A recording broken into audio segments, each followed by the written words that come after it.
today we begin the special ceremony here in Washington, D.C. in the Dharma Center of Ahkon Lhamo.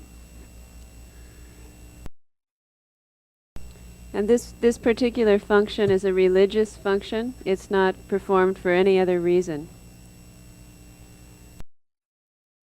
And the reason is because Ahkon Lhamo was the sister of the founder of our Peyul tradition, Kunzang Sherab. And she was a Genyenma, or also a very good practitioner, and was blessed in this regard, and so His Holiness recognized her accordingly. Now, prior to this, Ahkon Lhamo has not had the opportunity to really study the traditional Buddhist teachings and practices. However, because her nature is very steeped in the thought of benefiting and working for the welfare of others, these instructions have been given, and so the Dharma Center and the practice going on here is very good. There are few people who think about benefiting others. Mostly we think about just a concern for ourselves. And so the reason that His Holiness had thought to recognize her was based upon this particular condition. The thought to be of benefit to others is the main foundation of the Dharma path to begin with. And also because we have a special connection, interdependent connection with Ahkon Lhamo, and have a strong regard for one another. Based on these circumstances and conditions, His Holiness recognized her accordingly. In the snowland of Tibet, there are 6 major traditions for the earlier translation school known as the Nyingmapa. And one of them is the Peyul tradition, and the Peyul is one of the 6 major lineages and 6 mother monasteries. So His Holiness is absolutely the head of the Peyul tradition and mother monastery.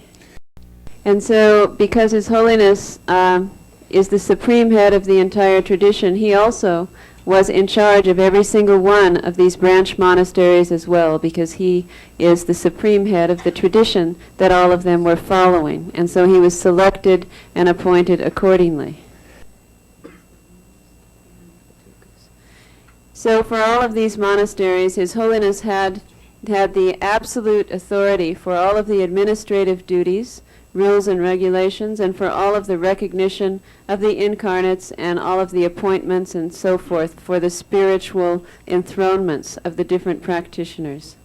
And so based on that position of authority, it is from that point of view that His Holiness has recognized Ahkon Lhamo to be the Genyenma, Ahkon Lhamo, sister of Rigzin Kunzang Sherab.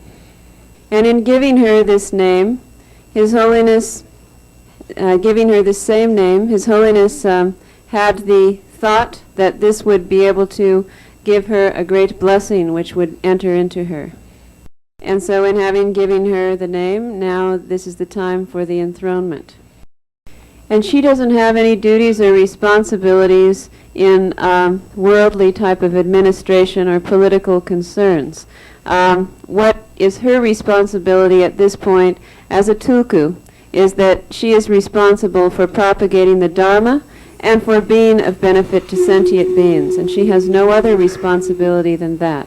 And so therefore today we have all gathered together as a Dharma assembly, and also with His Holiness's monks from the Namdrol Ling Monastery and all of the Sangha members from this particular group and other places who have come together to make this very auspicious connection and occasion. But there's also the point that up until now, many students have sort of complained or have felt, why is it that there are not any American tulkus? Why is it that there are not any female tulkus? And so since not only just to His Holiness Penor Rinpoche have these complaints come in, but to many of the Tibetan lamas. And so now that there is not only an American tulku, but a woman tulku, those of you who were complaining should be feeling very happy. Bodhisattvas send manifestations into innumerable types of bodies, amongst animals, anywhere. Anyone could be a bodhisattva, so this is uncertain. We cannot say for sure who is going to be a bodhisattva, like what the form will appear to be. We cannot determine exactly. Generally, when a tulku, or intentional reincarnation, comes into the world, it is only into a place where there is some purpose. Otherwise, there is no point to be there. There has to be a purpose for sentient beings. Because the bodhisattvas have the freedom to incarnate in the form that they need to take on in order to help. And His Holiness is always teaching on a regular basis that in order to actually experience the Dharma and engage in the mainstream of a spiritual practice, it has to happen with one's mind. It doesn't happen outside of ourself. So the blessings will come through a lineage which is unbroken and which is purely upholding the pure words of honor, which have never been decreased or defiled. And so based on that potency which His Holiness possesses, and based on the prayers that you must make, then an interdependent connection is made. And it's through that interdependent connection that the blessings will be actually transmitted to you. And that happens within your own mind. Now then, the giving the authorization in conjunction with the auspicious point in the bestowing of the entire Rinchen Terdzod Empowerments. These 2 points have come together and we have successfully enthroned Jetsunma Ahkon Lhamo.